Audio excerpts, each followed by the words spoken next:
നമസ്കാരം, ഇത് IBN മലയാളം. ഗുകേഷിന്റെ ലോക ചെസ് കിരീട നേട്ടം കേരളത്തിലെ മാധ്യമങ്ങൾക്ക് സഹിക്കുന്നില്ല. ലോക ചെസ് ചാമ്പ്യനായ ദൊമ്മരാജു ഗുകേഷിന്റെ വിജയം ഇന്ത്യ മുഴുവൻ ആഘോഷിക്കുകയാണ്. ഇന്ത്യയുടെ രാഷ്ട്രപതിയും പ്രധാനമന്ത്രിയും കേന്ദ്രമന്ത്രിമാരും സംസ്ഥാന മന്ത്രിമാരും ഇന്ത്യയിലെ കലാകായിക സാംസ്കാരിക മേഖലയിലെ പ്രമുഖരുമൊക്കെ ഗുകേഷിനെ അഭിനന്ദിക്കുകയും ആ വിജയത്തെ ഇന്ത്യയുടെ വിജയമായി ആഘോഷിക്കുകയും ചെയ്യുമ്പോൾ കേരളത്തിലെ മനോരമ പോലുള്ള മാധ്യമങ്ങൾ ആ വിജയത്തെ ഉൾക്കൊള്ളാൻ കഴിഞ്ഞിട്ടില്ല. ഇന്നലെ മുതൽ ഗുകേഷിന്റെ വിജയത്തെ വില കുറച്ചു കാണിക്കാനാണ് മനോരമ ഉൾപ്പെടെയുള്ള മാധ്യമങ്ങൾ ശ്രമിച്ചത്.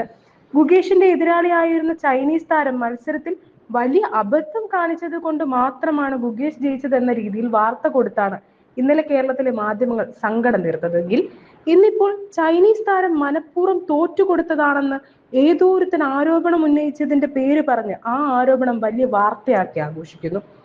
ഗുകേഷ് എന്ന പേരാണോ അതോ ഗുകേഷ് ഉൾപ്പെടെയുള്ള ഇന്ത്യയുടെ ചെസ് താരങ്ങൾ അവരുടെ സംസ്കാരം പിന്തുടർന്ന് കുറി തൊടുന്നതും മത്സരശേഷം എതിരാളികൾ പോയതിനു ശേഷം ചെസ് ബോർഡ് ക്രമീകരിച്ച് വെക്കുന്നത് പോലെയുള്ള ലോകം കൈയടിക്കുന്ന പ്രവർത്തികളാകുമോ നിങ്ങളുടെ പ്രശ്നം? അതോ ഗുകേഷ് ഇന്ത്യക്കാരനായതാണോ നിങ്ങൾക്ക് സഹിക്കാൻ പറ്റാത്തത്? ഇന്നലത്തെ ഒരു ഒറ്റ ഗെയിമിൽ വിജയിച്ചത് കൊണ്ടല്ല ഗുകേഷ് ലോക ചെസ് ചാമ്പ്യനായത്. ഇതിനു മുമ്പുള്ള റൗണ്ടുകളിലും ഗുകേഷ് ഇതേ ചൈനീസ് എതിരാളിയെ തോൽപ്പിച്ചിരുന്നു. ആകെയുള്ള 14 ഗെയിമിൽ ഗുകേഷിന് 7.5 പോയിന്റും ചൈനീസ് താരത്തിന് 6.5 പോയിന്റുമാണ് കിട്ടിയത്. ഗുകേഷ് ഉൾപ്പെടെയുള്ള ഇന്ത്യൻ ടീമാണ് 3 മാസം മുൻപ് നടന്ന ചെസ് ഒളിമ്പ്യാഡിൽ ഇന്ത്യക്കായി സ്വർണം നേടിയത്. അന്നും ടീമിനത്തിൽ ഇന്ത്യ ചൈനയെ തോൽപ്പിച്ചിരുന്നു. ഇന്ത്യക്കാരനായ ഗുകേഷ് എന്തോ ഭാഗ്യം കൊണ്ട് ജയിച്ചു എന്ന് വരുത്തി തീർത്ത് ആ വിജയത്തിന്റെ ശോഭ കെടുത്താനാണ് മനോരമ അടക്കമുള്ള മാധ്യമങ്ങളുടെ ശ്രമം.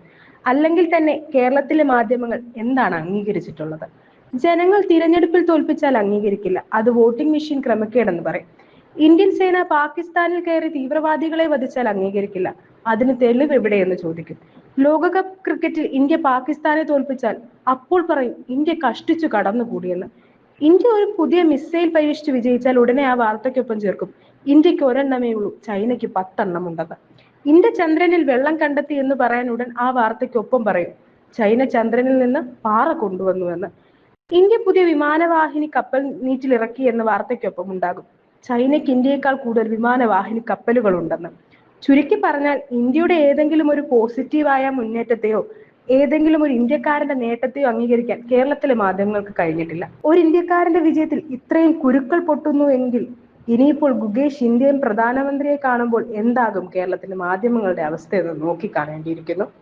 News desk IBN Malayalam.